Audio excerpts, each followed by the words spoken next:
She almost didn't go in. She had walked past that shelter 3 times in 1 week. Same block, same door, same sign above it. Each time she told herself the same thing, just looking, not ready, not now, maybe next week. But on a cold Thursday afternoon in November, something made her stop.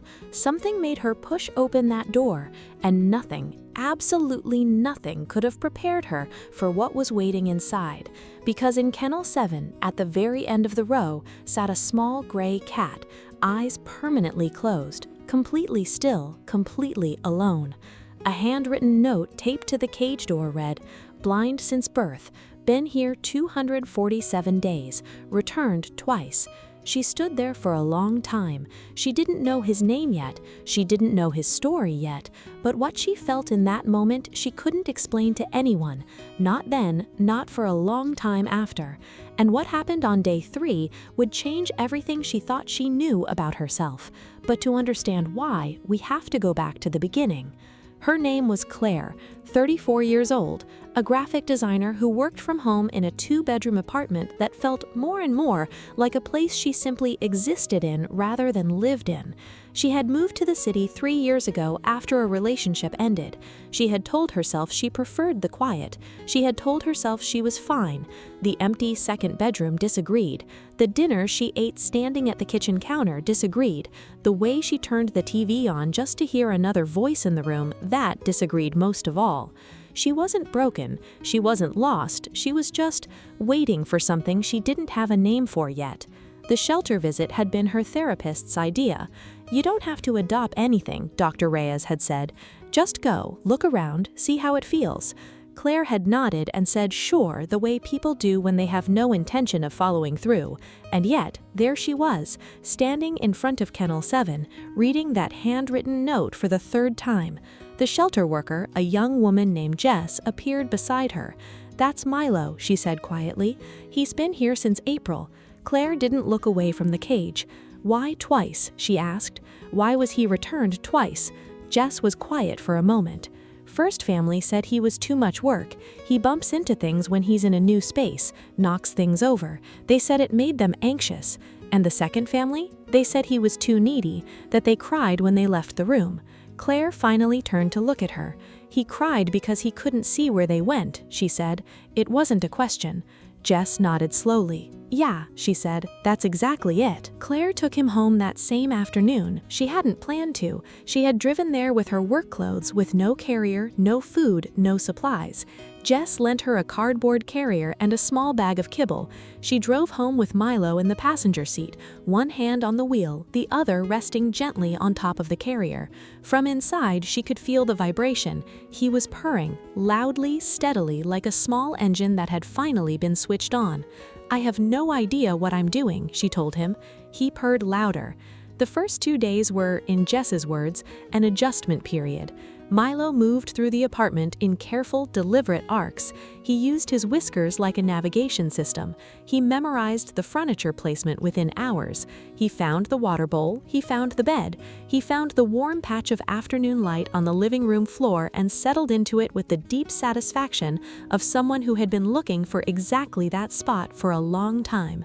He bumped into things. He knocked over a plant on the second morning. He sent a full glass of water off the coffee table on the second night. Claire cleaned everything up without saying a word. And if you're still watching and you haven't subscribed yet, honestly, that surprises me, because the best part is still coming. Hit subscribe right now. You'll want to be here for what happens next. Day 3 began like the others. Claire woke at 7 a.m. She made coffee. She opened her laptop. She had a deadline. A branding project she had been putting off for 2 weeks. Milo was somewhere in the apartment. She could hear him moving. She sat down at her desk, coffee beside her, and started to work. An hour passed. Then she felt it. A small weight landing on the desk beside her keyboard. She looked up. Milo was sitting 4 inches from her laptop screen, face pointed directly toward her, not the screen, her. He couldn't see the screen. He had no interest in the screen. He had found her by sound, by warmth, by whatever it is that animals use to locate the exact person they have decided belongs to them. She stared at him. He stared back. Or rather, he faced her with those permanently closed eyes, and somehow it felt more like being seen than almost anything she had experienced in 3 years. She didn't move him, she worked around him. For almost an hour, they stayed like that. Her typing, him sitting, the apartment quiet except for the sound of keys and the slow rhythm of his breathing. She didn't realize until later that she hadn't checked her phone once. For the first time in a long time, the silence felt like company. And then, at exactly 9:47 a.m., Milo did something she had not expected. He leaned forward, slowly, carefully, with the deliberate precision of someone who had calculated the exact distance, and he pressed his forehead against hers. He held it there. For 11 seconds, she counted later, though she didn't know she was counting at the time. 11 seconds of complete stillness. 11 seconds of something she had no word for. When he pulled back, she realized her face was wet. She hadn't noticed herself crying. She called Dr. Reyes that evening. "You were right," was all she said. Dr. Reyes laughed softly. "Tell me." And Claire told her everything. The note on the cage, the purring in the car, the 11 seconds. "He found me," she said. "He can't see anything. He's never seen anything.